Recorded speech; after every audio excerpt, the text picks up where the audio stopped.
Okay, before I call the meeting to order, we want to sing a belated happy birthday to Jennifer. Happy birthday to you.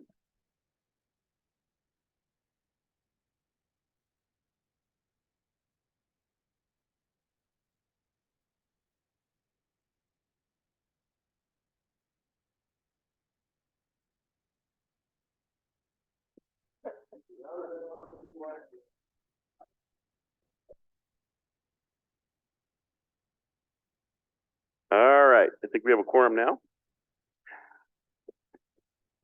Call today's meeting to order. Jim, will you do roll call, please?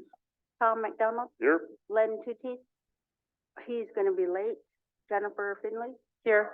Jim Molitor. Here. Carol Langford. Harry Pitts. Bing Matt. Ellie Bundy. Martin Charlo. Present. Mike Dawson. He's on PTO. James Still Sr.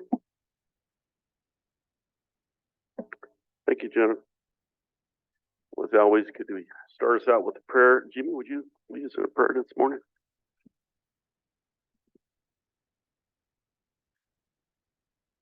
Limitless, Grandfather. Grandfather, we call on you today to guide us, help us with the job that we do for our people. I ask you to comfort the people that have lost loved ones in recent days. That is always tough for families who lose loved ones, and just be by their side and comfort them. Also ask you to watch over our elders, our children, and just help us with our tribal members' everyday life. Keep everybody safe that's traveling, and get everybody home. Ask this in your name. Amen.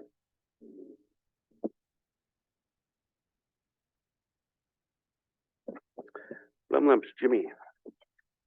Okay, we have our minutes for review from March 7th.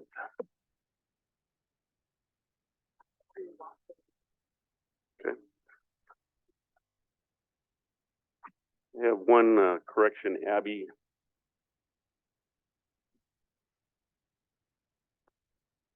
For the motion by Len Tutti. Len's motion was to add the following non-voting members to the 5-person tribal council election committee. The legal department head, 2 at-large tribal member voters, and a part-time election administrative aide to be used as needed.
Mr. Chair, motion to approve the minutes from March 7th. Motion by Martin to approve the March 7th tribal council minutes with corrections.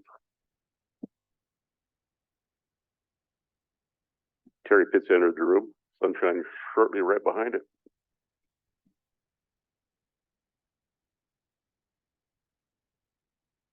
Darn daylight savings time.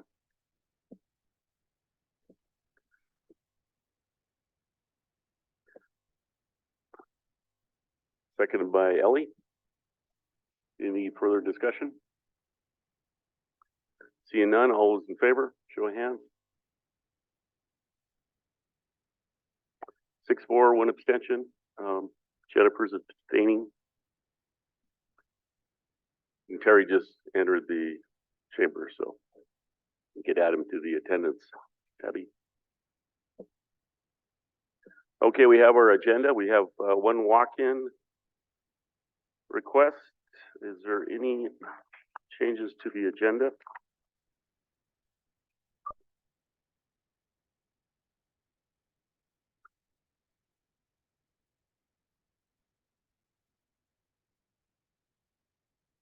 Just one walk-in? Yeah. Any other items for council? Seeing none, I would entertain the approval of today's agenda. Motion by Jimmy to approve today's agenda. Second by Martin. Carol? Report. Okay, we'll do a trip report.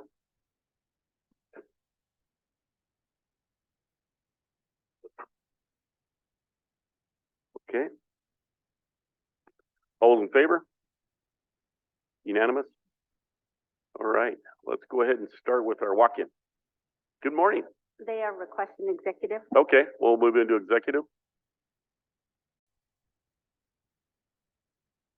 Okay.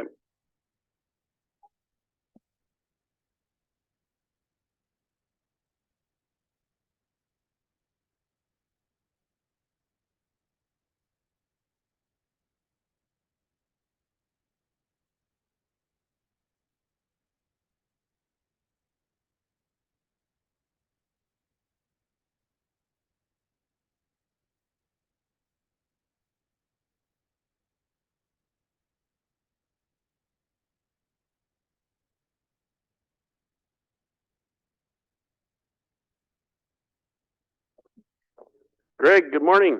You're up. Good morning. Thank you, Mr. Chairman and members of council. The safety of dams issue is starting on page 2 of the council packet. And it's a request to revise a project management plan through an agreement with CSKT and Bureau of Reclamation. And the issue is to request modification to a budget to what's called Project Management Plan 15, and it's change order 3. And this request for increasing budget and time extension is based around a little bit of history that's in council's packet. So I'll try to summarize briefly. Kicking Horse Outlet Works Design had gone through a feasibility study that led to a design that looked at something similar to what's out there now as far as a gatehouse, pipe through the dam, and a conduit that would distribute unnecessary flow to go down to feed 9-pipe reservoir. And during the start of what we call final design, when I say we, myself and at the time Dan Lozar, talked to FIP as far as the capacity of the outlet works, the original outlet works being fairly large, in this case, roughly 750 CFS.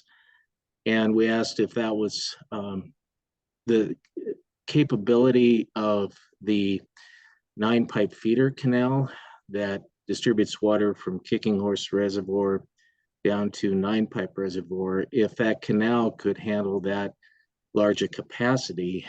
And we were informed no, that it would only be able to handle around 300 CFS, 350 CFS. And so this started, this discussion with the irrigation project started early 2021. And at that time, we knew that it would take a while to collect funds through our annual request to BIA for construction projects. And so we felt if the existing canal capacity size could only handle 300 to 350 CFS, and in talking with Bureau of Reclamation, the 300 to 350 CFS met the drawdown evacuation criteria of the reservoir to safely draw down the reservoir should an emergency arise. We believe that we would be saving some money in the long run by having a slightly smaller capacity outlet works.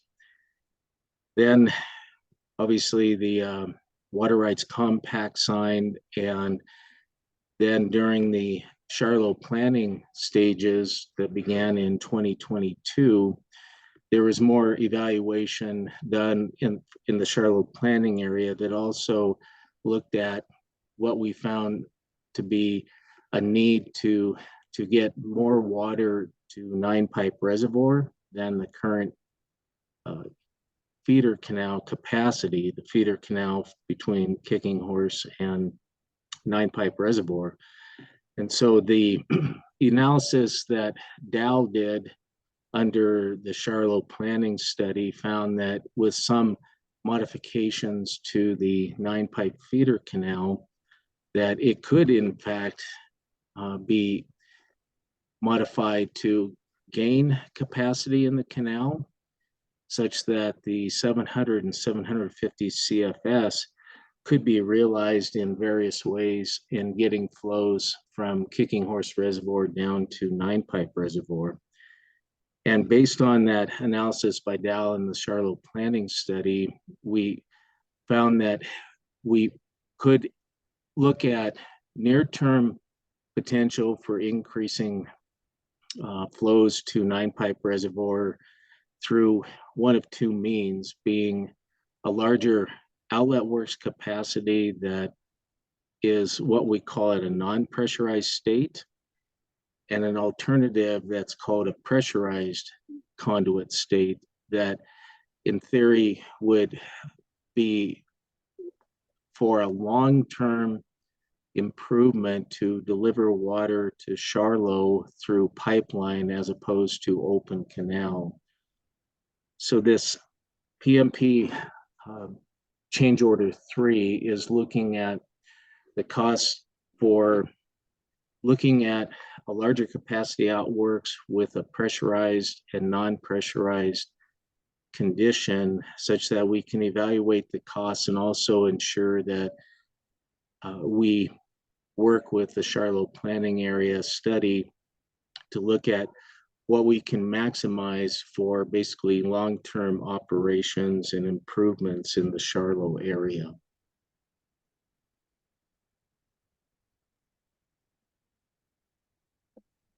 Any questions for Greg?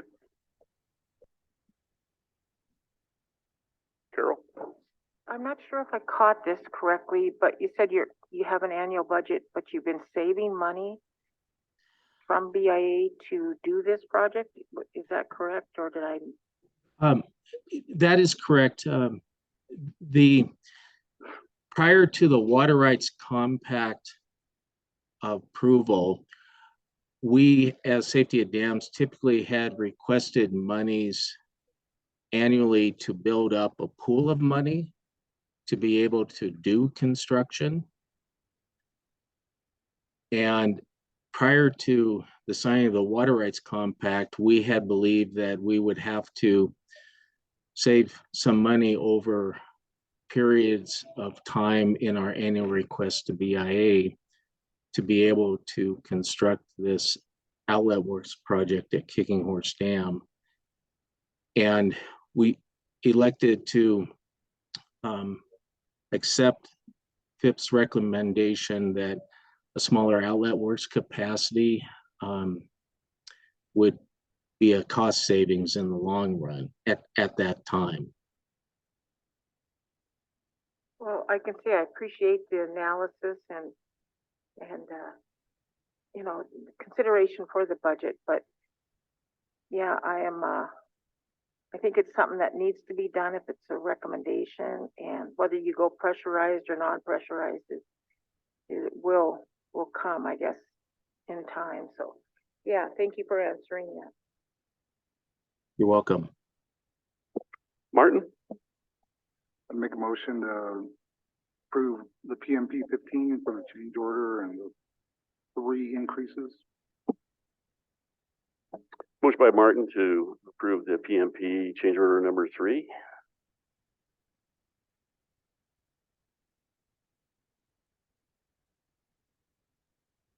Second by Carol. Any further discussion? Terry? Thank you, Mr. Chairman. My question is, what would be the worst case scenario if we had more than 750 CFS on an unusual runoff year? What you talked about emergency, what would be the effects if we weren't able to have that amount of water runoff? In the sense of if we would have a means to, with the Aquarius water management system, understand how much water we can peel off the streams and store and release through Kicking Horse Reservoir. If we find that the reservoir capacity in Kicking Horse is not able to handle above 750 CFS, meaning more water could be diverted out of the streams into Kicking Horse to store and then release through down to 9 pipe. What I would envision happening is that the division or diversions off the streams would be, I guess, reduced such that we don't have a potential to overtop the reservoir in any measure. So dam safety wise, this is how we would approach anything above 750 CFS. If I remember right, the bridge there that on 93 that the water goes underneath going into 9 pipe, there's been some concern there from washing on those banks on some years. And I would say that this is part of what would be included in future work regarding the Charlotte planning area to ensure that we don't have a potential situation that we've washed out the bridge crossing 93. I just know Dublin Gulch was a good example of what can happen in a unique year. Thank you. I'm making some notes to chat further with Seth on that analysis. Thank you. Any additional discussion? All those in favor? Unanimous? Thank you, Greg. Thank you, Mr. Chairman and members of council. Have a good day. You too. Thank you. All right. Here we go. Okay. So we have Heather and Regina. Come on up. Well, you brought Tim along. All right. We won't hold that against you.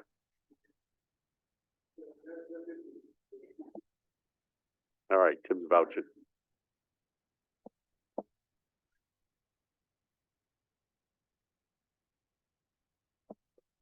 Thank you so much for having us. My name is Heather McSlaro. I'm the Executive Director of the Society for Wilderness Stewardship. And Regina Lopez White Skunk was going to join us online. She said she got caught on the road. They're clearing an avalanche, so she's jumping on as soon as she can. But I will let these fine people introduce themselves as well. Hi, I'm Stephanie Baron. I'm a current student at the University of Montana, pursuing my graduate degree in environmental science. And I've been a part of the student planning committee for the Society for Wilderness Stewardship for the last year. Thank you so much.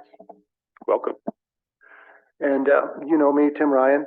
I'm an instructor at the CSKT College and one of the organizations that will be helping with the wilderness stewardship conference coming up April 17th and 17th and 18th. 22nd, yeah. And it'll be an opportunity. Stephanie Gillen will be speaking, presenting at that conference, and I might be too, I think. Am I? Yeah, I will be too. Yeah, it's still in the planning, but I'll let these individuals talk about their program. Great. So thank you again for allowing us to come before you. The National Wilderness Workshop is put on every year and it ranges around the country. This year we're putting it on here in Salish and Kootenai homeland. We'll be holding it at the University of Montana, as Tim said, from April 17th to 22nd. And the whole purpose of this workshop is to bring together the wilderness community and Indigenous communities and talk about how we can center Indigenous people in wilderness stewardship and care. And as part of that, we would really like to have the tribe engaged however you would deem it appropriate and at any time. So we wanted to come in front of you and discuss that and hear your thoughts. Well, great cause, you know. Yeah. Go wilderness. Are you planning field trips up here? Yeah, so right now we're planning on coming up on Tuesday, April 18th. And so we would be available. We haven't solidified what that day would look like because we wanted to ask all of you what it should look like. We have talked with the Bison Range and they said we would be welcome to come there and they could talk to us about the range. We also would love to do some kind of an opening ceremony. And anyone of you who'd be willing to come or any elders, we would love to just have our audience listen and hear what people from the Salish and Kootenai Nation have to say about wilderness and what we should be thinking about as we kind of approach this topic in this workshop. Cool. Any thoughts from council? How many attendees do you think you're all? It's hard to say right now. This is our first year back in person. So I'm thinking maybe about 100 people in person. And that day that we would be coming up here, the 18th, we'll have everyone in person, no one virtually. And then a couple of days on campus, we'll have a virtual audience also. Martin? Have you brought this to either one of the culture committees? We haven't yet. No. That was something that we thought we would come to you guys and then eventually meet with the culture committees, yes. And we have emailed both culture committees and said we would like to talk to them about this. We just haven't heard back yet.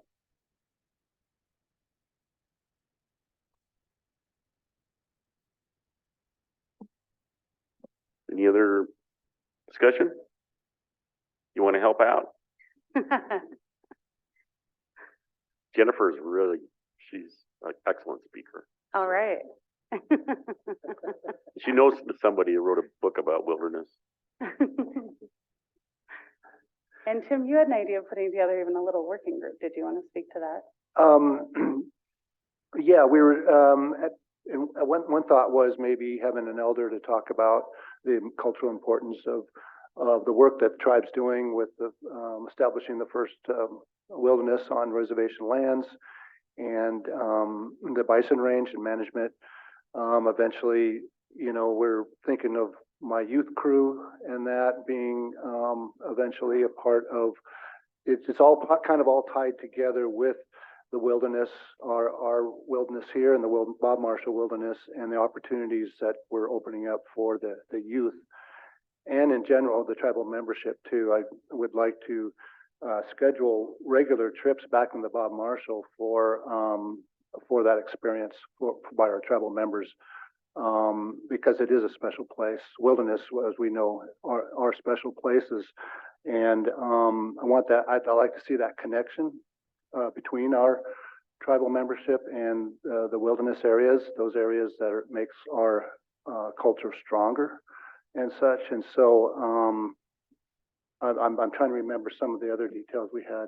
We had also talked about potentially even having, if you guys were willing, 1 or 2 council members to meet with some staff at the college on a working group to determine exactly how the tribe would like to be engaged in the workshops. That was another opportunity we talked about. Yeah, with the, if we have a representative like Stephanie Gillen or something like that with the Natural Resource Department and the college, and we could, and the Forest Wilderness Stewardship Foundation, our organization, and creating a working group to work out how we want the tribe to be involved with that, with elder involvement and the culture committee's involvement, even looking at maybe even Two Eagle River School and some of the high school youth being involved with it also. Yeah, and I'll say that youth are really important in this event as well. Attendance for students is completely free, and we've shared the details of the event with several of the other teachers at SKC, and are trying to get as many students from SKC down to the event for the full event as possible. And a lot of the students on the student planning committee will actually be the primary facilitators during our plenary sessions and our concurrent sessions, because we really see this as an opportunity not only to give students experience in this kind of leadership role, but to let their perspectives and their ideas and visions for the future of wilderness be heard and put at the center, and as they lead the discussions that are happening. And so it's been a really wonderful experience working with Society for Wilderness Stewardship. And yeah, they really just time and again are like, okay, well, we need to make sure that not only Native people have a voice, but like the next generation have a voice in this. And it looks like Regina Lopez White Skunk is now on Zoom, coming to us from a vehicle. So Regina, would you like to introduce yourself? Sure. Good morning, everybody. I'm Regina Lopez White Skunk. I'm a member of the Ute Mountain Ute tribe, but I'm also one of the co-leaders with Heather, who has been diligently planning the workshop. And we've actually been working together probably almost close to 2 years now. We went through the virtual version previously, and I had the previous honor of also keynoting for the event in the past on my home campus of Western Colorado University in Gunnison. And that's really one of the ways that I was introduced to the organization and some of what they discuss. So it's been really important for me as a former tribal elected leader of my tribe, the Ute Mountain Ute tribe, but also even more so as one of the leaders that were pivotal in the Bears Ears National Monument conversation. And so, you know, one of the things that I'm truly appreciative to both Stephanie and Heather for coming to the table with you all in person and sharing some of the opportunities that we've worked hard over the past couple of years now. And we felt that it was really important that with the many evolutions of how our governments have taken their places at the table, that it's something that is definitely a continuation of furthering our relationship between the federal government, federal agencies, as well as even more so really kind of engaging some of the nonprofits and the NGOs that are becoming allies and really helping to bring our voices and elevate our voices to a level that we can take our places in the conversations. Something that I've always felt pretty adamant about is that we as Indigenous people and within our own tribal governments. We've all been good little indigenous people and stayed within our boundaries. But it's really high time that we begin to harness our sovereignty and really take our places at the table to bring those conversations forward, and create a better tomorrow, not for ourselves today, but for the future generations, and to be those voices. For me, it's been a little troublesome through the years, hearing a lot of people feel a certain way about how we should feel, how we should be honored when somebody elevates or even exploits indigenous people in the forms of mascots. And I feel a little funky about land acknowledgements, because it seems like it becomes just a matter of a check mark on a box, and we've done it, and really the genuine meaning behind that really isn't really followed up with action. And I think by bringing the conversation to the table and opportunities like this event, we have the opportunity to share what we feel and what some of our concerns are, and continue developing that conversation. So I would just want to say it's a tremendous honor. Forgive me for coming to you from inside of a car. Just, my life has been on the road, and staying dedicated to the conversation and making sure that that's always one of my working priorities on a daily basis. So thank you. And again, we'd like to ensure the invitation to the tribes there, and any local indigenous people that, we really want to make sure that we approach this with the right amount of respect and collaboration, and give you the opportunity to share. So thank you. Thank you, Regina. Well, thank you. It's only a month away, so It's coming up.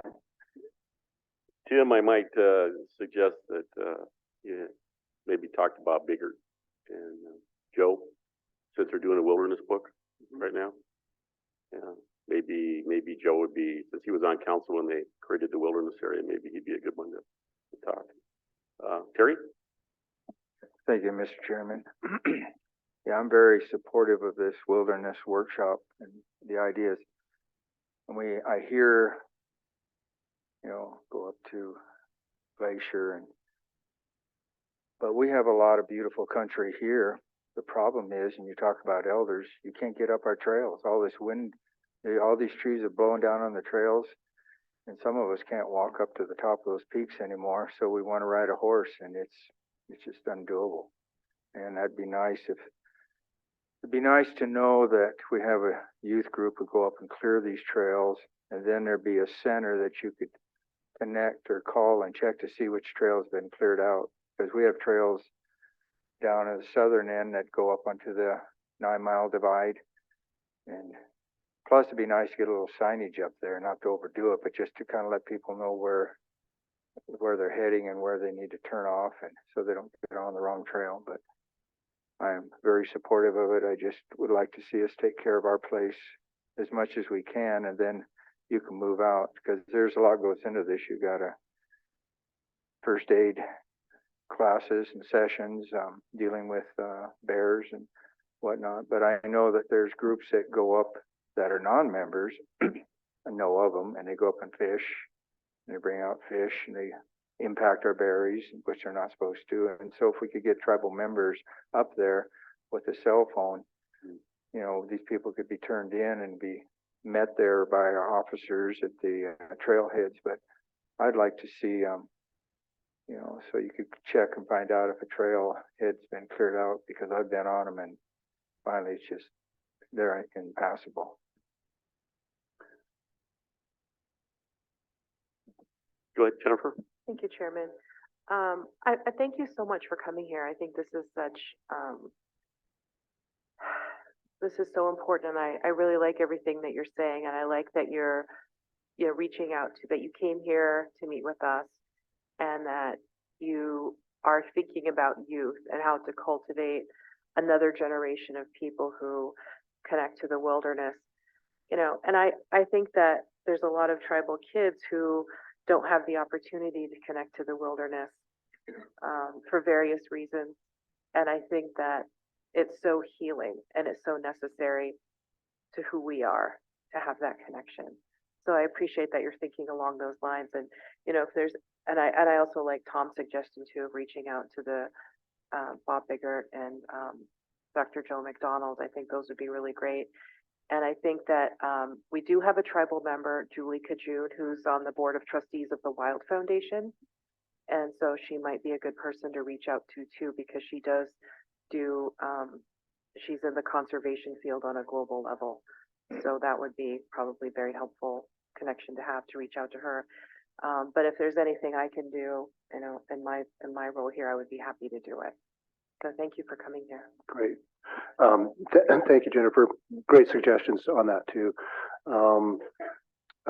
Yeah, I think it's been about a month since I last talked to Julie, but I do remember her on the national level with that. Her and Terry would speak at different places, different countries.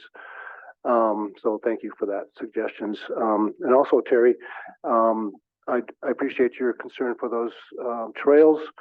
For one thing, they're pretty important for our ancestors, and connecting those trails to the Swan and then eventually to the Bob Marshall and the Rocky Mountain Front would be a wonderful project to connect those trails now, and to even have our youth travel and to realize how our ancestors, you know, especially, you know, doing the winter hunt of the bison, having to snowshoe all the way from the valley here through the mountains all the way to the Rocky Mountain Front, and then bringing the bison, bringing the meat home and the hides home and such and such.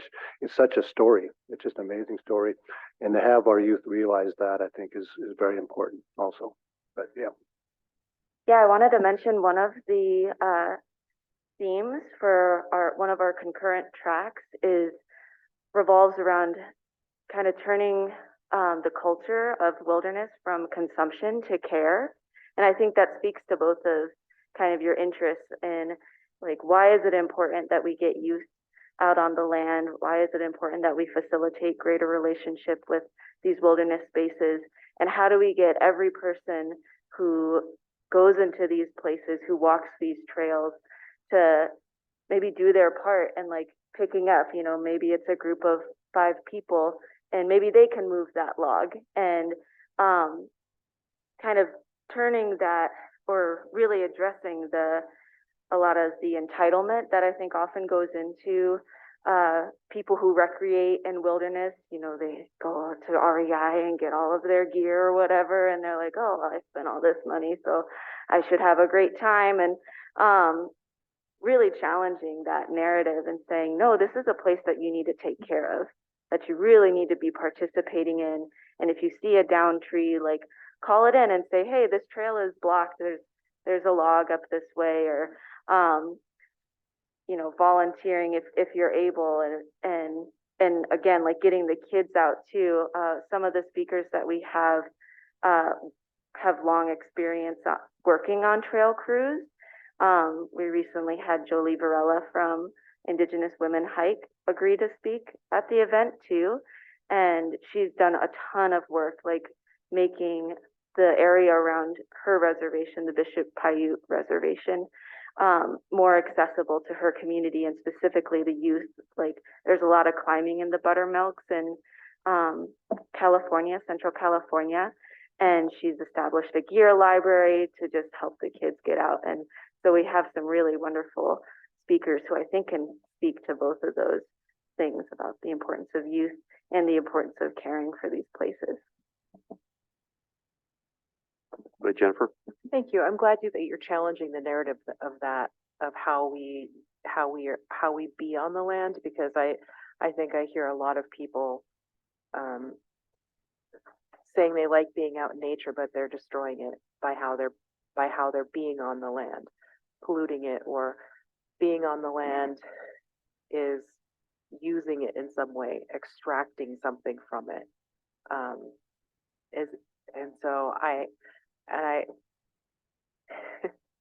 I mean, I don't know. I mean, there's just so many things that you know, even fly fishing. It's like, really, you're just gonna like do that for fun? Like, tear a hook out of a fish's mouth and throw it back in for fun, or skiing, or, you know, all of these things. I'm not against them exactly, but I, I, I think sometimes those things, I'm not sure they're the greatest thing for the environment. People who like to be on the land sometimes don't leave it better off.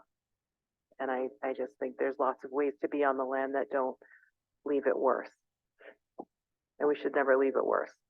So thank you. That issue that you're talking about, you know, the organization that we're with is national, and we hear that all over the country. And I think that that's why it's so important to have this workshop about centering Indigenous communities and wilderness, because the Western concept of wilderness is just what you're saying. It's consumption, it's anthropocentric, it's for the experience. It's not looking at the landscape as family, and it's not treating it as family. And I think we need to change that.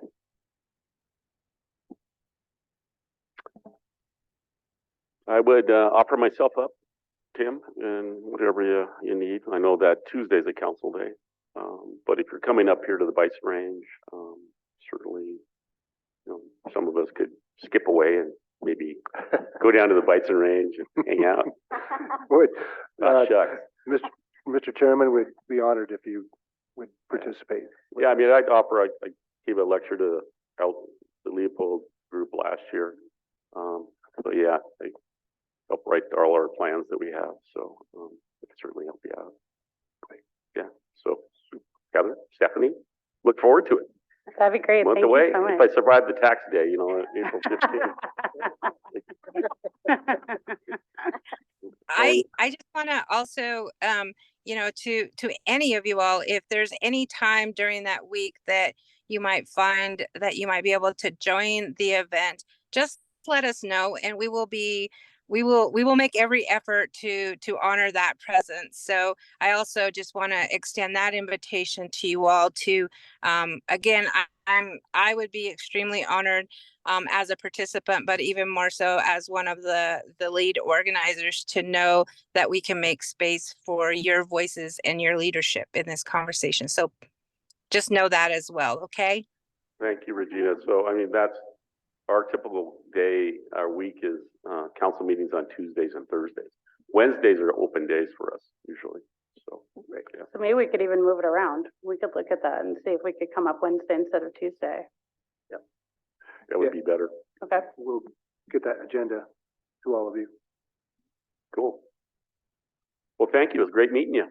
Thank and I you. hope the workshop is a real success. Thank you. We really appreciate it, and we'll be in touch. Yeah, thank you so Oh, much for your also, time. we brought coffee and blueberry coffee cake. Where should we put that? Oh my goodness. You need it for an all-day meeting day. Well, in all respect, Jennifer's birthday was just a few days ago. So Okay, happy We'll let her birthday. We brought decide. it for her birthday. Yeah. And your dad. well, his is coming up. Well, thank you so much for your time. Thank you. Lum Council, appreciate it big time. Yep. Thank you. Thank you. Thank you, Regina. Drive safe. Thank you. We're going to have to take a 5-minute break. Sorry to do that to you, Craig, Jeannie, Joe, but, you know, catch and release fishing. You heard it right here, Craig. Torturer.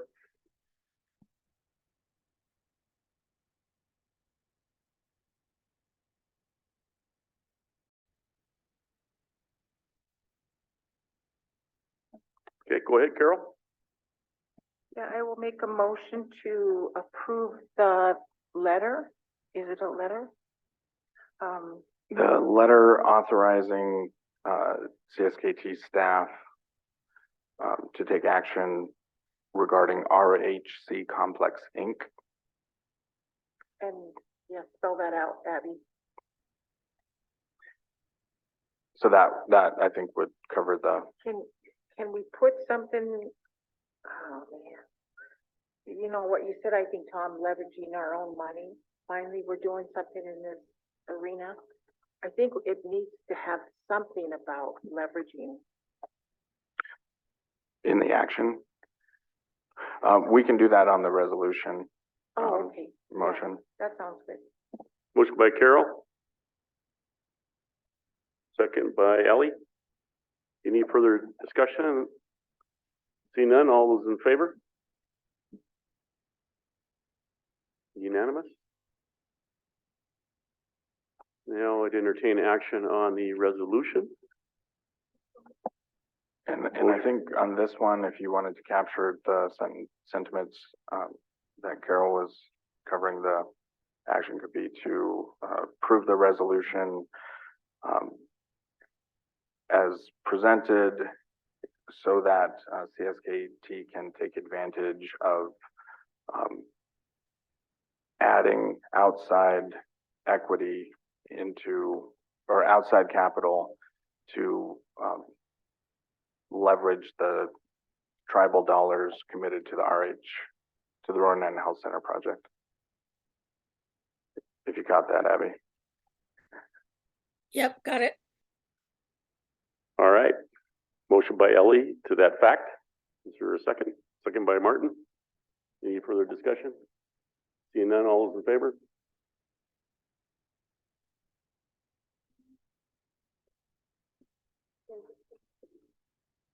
Seven, four, one abstention. Terry? Yeah, I'm just, the treasury credits, that's what's happening right now in the country, is they're losing value. So I need to make sure that I'm comfortable. That's fair. These are, like the child care tax credit, but equivalent for businesses. So these are things that are purely, tax return credits for the businesses. It's not a treasury note, or, it's not a financial instrument in and of itself, just for clarification. Well, thank you, gentlemen. Yeah, thank you all. It's a new day for us. So I appreciate, being able to slip in here a little we won't earlier. be able to build the rest of that building. Get that drive-up window that them pharmacy folks don't like. Thank you all. Oh, yeah, the therapy pool, huh? Yeah.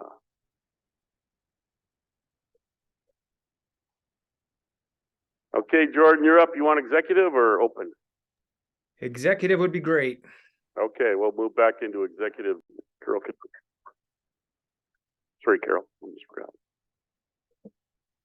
I just wanted to get this on the record just because they say we don't do trip reports, and so I didn't end up going to Florida for the AGRIP meeting, and that was a requirement to be a part of Ameren is AGRIP. But after my flight was canceled, I got there at 5:30 in the morning, realized they'd canceled my flight because I didn't have a leg from Minneapolis to Florida. And I was already tired, so I went to DC the next day, I believe, for the National American Indian Housing Council, and Jody Perez was there also. And so we went to that conference, and then that afternoon there was a HUD proposed rulemaking meeting to go over the 184 proposed rules. And that's, in this organization, that's what deals with all these vacant homes that are sitting idle. They're redoing the rules so the tribes have more authority over those. And so me and Jody went and, gave our 2 cents and listened to all the changes and stuff. But I think it might be wise that Lands also gets in on this proposed rulemaking, because I think they're going to know, have more of a impact on the rules because they know the lingo and all that. So we did that, and then on March 8th, we attended the Montana Coffee with the congressional delegation, and met Ryan Zinke's staff and his chief of staff. And then we testified.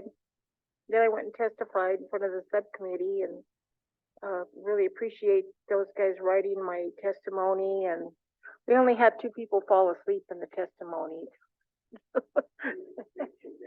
No. It was some other guy, and Ryan said, yeah, somebody on this side was falling asleep. I was like, oh my God. Anyway, I thought we did a really good job. And next we went to Interior and met with Tracy Goodluck, and that's where we went ahead and talked about the 280 jurisdiction issues, and what we're doing is doing a study and looking at all the options for the tribes, and we also invited them out for a meeting that we're gonna be putting together so we can really have discussion about funding and all of those different concerns that we have with 280. And so we'll have the bureaus in the room along with tribe and whoever else needs to, the state.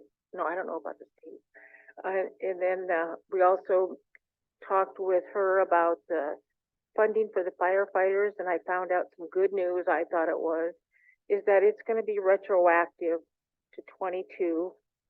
And they're also, and this is something I talked to Ron Sweeney about before I left, he said he was very concerned about not having input on how this money is gonna be spent or how it's coming down.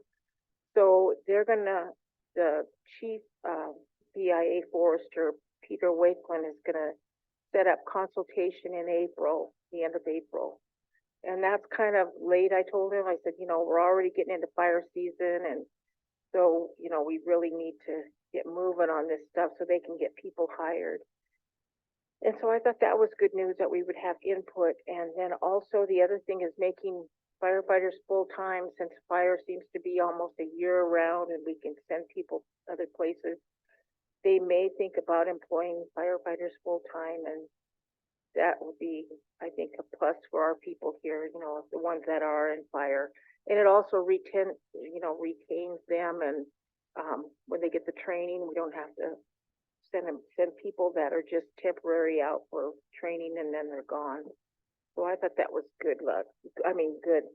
And then, of course, Melissa, Jordan, and Ryan all discussed the 280 issues with her, and that was really good. And then that night we had a fundraiser for John Tester. Went to that at Sonosky Chambers, and had people came in, and that was good. And he raised some money there. And then had dinner with Boyd Azure, Fort Peck chairman, and his wife, and me and Jordan and Ryan and Melissa. And then the next day, on Thursday, we met with Christopher Cheney, Justice Department, and that was on 280 jurisdiction, and just basically went over what we talked about earlier with Tracy Goodluck about all the needs. And he had some funding options for us to take a look at and encouraged us to apply for them. And basically that was the trip. I didn't make it to the John Tester's staff, or I didn't make it to that, but Jordan and Ryan did. I came home, and then, so anyway, it was a nice week. It was a long week, but I enjoyed it. So where are they getting the BIA fire money from? Pardon me? The funding for the firefighters? It's in the appropriations. It's in.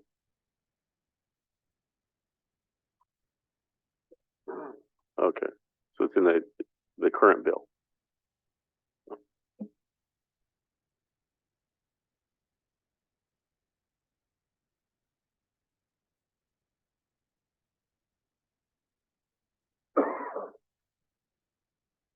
Cool. Thank you, Carol. Any other items? If not, we will adjourn and reconvene as the Health Committee. Oh, wait. Oh, okay. Go ahead, Lynn. Have Executive. closed for now, but we'll eventually open and go into. No, they're fine. They're fine. Going to be an executive? Executive now, and then.